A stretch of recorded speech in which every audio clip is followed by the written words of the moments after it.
कहते हैं सोमवार के दिन की अष्टमी पढ़ने पर। कौन से दिन? सोमवार के दिन कौन सी तिथि? जम के बोलो। अष्टमी।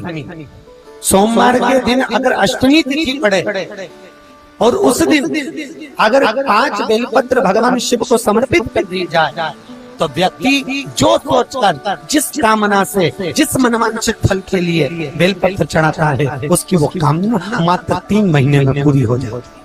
मात्र 3 महीने। एक बात बहुत सुंदर है, ध्यान रखिएगा थोड़ा सा। कभी अगर मौका लगे सोमवार की अष्टमी पड़ जाए,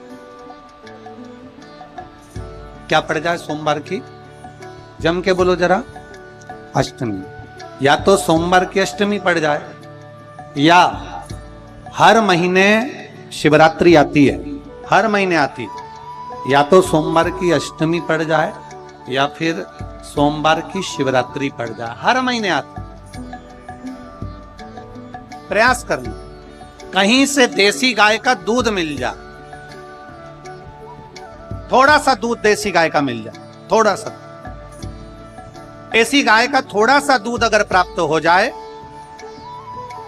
बेलपत्री के पत्ते से दूध कटोरी में लेकर मात्र बेलपत्री के पत्रे से एक एक बूंद अगर दूध आप एक बूंद अगर ज्यादा ना मिला हो, 1 चम्मच भी अगर आपको दूध देसी गाय का मिल गया हो और सोमवार की अष्टमी पड़ जाए या सोमवार की जम के बोलो शिवरात्रि पड़ जाए, उसमें केवल अगर देसी गाय का दूध मिल जाए, जर्सी गाय का नहीं हो, देसी गाय का अगर दूध मिल जाए, बेलपत्री के पत्ते से तुम्हारे घर के अंदर अगर शिवलिंग है या मंदिर में शिवलिंग है या तुम्हारे नजदीक में कोई शिवलिंग है, उस पर बूंद बूंद एक एक बूंद अगर शिवलिंग पर दूध समर्पित कर रहे हो, श्री शिवाय नमस्तुभ्यम, नमः शिवाय या षडाक्षर मंत्र ओम नमः शिवाय या 33 अक्षर का मंत्र महामृत्युंजय मंत्र, इसका स्मरण कर कर शिव जी पर देसी गाय का दूध समर्पित कर कर इस बेलपत्री को अशोक सुंदरी वाली जगह पर अगर आप समर्पित कर देते हैं, फिर आप जिस भी चीज के लिए अप्लाई करें, मेरा देव अधिदेव महादेव आपका हाथ पकड़कर खींचकर आगे बढ़ा ही दो। मेहनत करना, कर्म पूरा करना, पढ़ाई अच्छी करना और पढ़ाई के साथ में विद्या अध्ययन करने के साथ में अच्छी मेहनत के साथ में देसी गाय का दूध भगवान शंकर को समर्पित करना, भगवान शंकर को समर्पित करना। देसी गाय का दूध धीरे धीरे धीरे धीरे समर्पित भावों के साथ आप समर्पित देसी गाय का दूध एक एक बूंद समर्पित कर, धीरे धीरे समर्पित कर।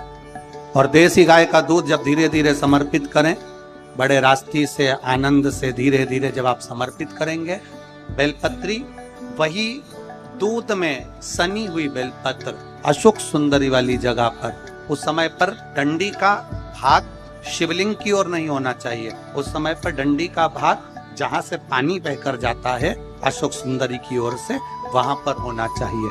कार्य में सफलता मिलती है। शिव तत्व को धारण। सोमवार की अष्टमी का मतलब आपको इंदौर की कथा में बताया था, जिस दिन शंकर और पार्वती के मिलन का दिवस, और केवल एक माता पार्वती के अकेले मिलन का नहीं, 64 योगनिया तक भगवान शंकर से मिलने के लिए आती। पीला चंदन लगाना, कितना लगाना है? बीच वाला जो पत्ता है उस पर पीला चंदन। जब आपको लगे कि मेरा जीवन बहुत कष्टमय, अब ये रोग, अब ये कष्ट दूर ही नहीं हो रहा, अब ये आए दिन तकलीफ पर तकलीफ बढ़ती जा रही है, आए दिन रोग बीमारी, पैसा घर में बच नहीं रहा, बहुत कष्टमय जीवन है, इसमें लगाओ पीला चंदन बेलपत्री की बीज पत्ती। महाराज, और बीज पत्ती पर जब चंदन लग जाए, लगने के बाद में ये दोनों पत्ती पर लाल चंदन लगा लीजिए। इन दोनों पत्ती के बीच में जो डंडी का भाग होता है, आपको कहा था, आपको स्मरण में होगा शायद, हमने जब बेलपत्री की महत्वता बताई थी तो उस बेलपत्री की महत्वता में कहा था ब्रह्मा विष्णु महेश ये 3 हैं, बोला था। बीच में ये बड़ी पत्ती से लेकर जो 2 पत्तियां होती हैं, इनके बीच में जो जगह बचती है, इसमें मां पार्वती के 64 योगनियां, मां पार्वती अपनी पूर्ण सिद्धि के साथ में जितनी भी देवी के स्वरूप हैं, वो माता 64 योगनियां देवी के स्वरूप में यहां पर विराजमान होती हैं। 2 पत्ती के नीचे से जो डंडी होती है नीचे तक, ये पूरी डंडी में 33 कोटि देवी देवताओं विराजमान होते हैं इस पूरी डंडी के अंदर। तो ये बीच वाली पत्ती है, ये जो बीच वाली पत्ती का जो भाग होता है, इस पत्ती के भाग में शहद का प्रयोग कर कर, यहां पीला चंदन, लाल चंदन, शहद का प्रयोग कर कर, इसी तरह से पकड़कर ये बेलपत्री की जो डंडी है वो अशोक सुंदरी पर जब आप समर्पित करें तो जहां से जल बहता है उस ओर पर इस पत्ती को चढ़ाकर केवल आपके हृदय की बात कहकर देवाधिदेव महादेव से कोई भी शिव जी का मंत्र, पंचाक्षर, नमः शिवाय, षडाक्षर, ओम नमः शिवाय, श्री शिवाय नमस्तुभ्यम, या महामृत्युंजय मंत्र, जो शिव का मंत्र हो आपके पास में, उसको बोलते हुए देवाधिदेव महादेव को धीरे धीरे जल की धार चढ़ाना प्रारंभ करो। जल की धार जब पूर्ण होने लगे, उसमें थोड़ा जल बचे, तब अशोक सुंदरी पर जो तुमने बेलपत्र चढ़ाई है वहां उस जलधार को चढ़ा। ये प्रयोग आपको केवल सोमवार की अष्टमी पढ़ने पर ही करना है। कौन से दिन करेंगे? जम के बोलिए जरा। सोमवार की अष्टमी पढ़ने पर यह प्रयोग करें और जल चढ़ाकर बाबा से विनती कर कर उसी बेलपत्र को वापस उठाकर कहीं जलाशय में या किसी पेड़ के नीचे विसर्जन कर दें और 1 लोटा जल वहां भी चढ़ा दें। बस निवेदन कर कर आ जाइए, मेरा बाबा 3 माह के अंदर हाथ जरूर पकड़ेगा और आपको दलदल से बाहर निकालेगा। बात और आपसे कहेंगे, उतारिएगा। जिसके शरीर में सफेद चमड़ी पड़ने लगती है, चर्म रोग हो जाता है, या चेहरे पर आंख के पास में पूरा कालापन आ जाता है, उसको हमेशा याद रखना है, लाल चंदन का लेपन पीपल के पत्ते पर करिए। काय पर करना है? पीपल के पत्ते पर लाल चंदन का लेपन करिए। लेपन कर कर सोमवार की अष्टमी के दिन उसको लेपन कर कर वापिस निकाल कर शंकर भगवान पर उसका धीरे धीरे त्रिपुंड बनाकर लेपन करना प्रारंभ करिए।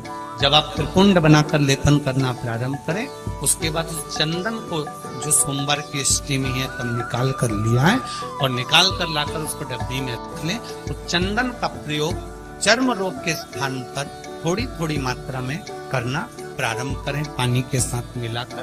परंतु चंदन को केवल 6 से 7 दिन में प्रयोग करिएगा, ज्यादा नहीं। धीरे धीरे चमड़ी, परंतु उसको सोमवार की अष्टमी के दिन सिद्ध कर कर बनाना है। उसको सोमवार की अष्टमी के दिन चढ़ाना है श्री शिवाय नमस्तुभ्यम, या ओम नमः शिवाय, या पंचाक्षर मंत्र, या महामृत्युंजय मंत्र, जो आपको आता, शिव जी का जो नाम आपको याद हो उसको बोलकर चढ़ाना। उसको लिया, फिर उसको अपने शरीर पर लगाना प्रारंभ करो।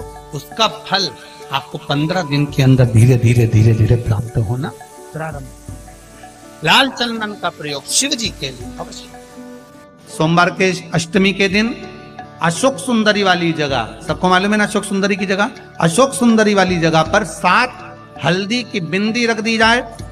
लड़का लड़की जिसका विवाह नहीं हुआ उसका हाथ रख दिया जाए और वही हाथ के छापे पीपल के वृक्ष पर 5 लगा दिए जाएं। महाराज 3 महीने में उसका विवाह पक्का हो जाता है। सोमवार की अष्टमी का इतना भाव है, सहज नहीं है। सोमवार की अष्टमी शिव और आद्य शक्ति का मिलन है। सोमवार की अष्टमी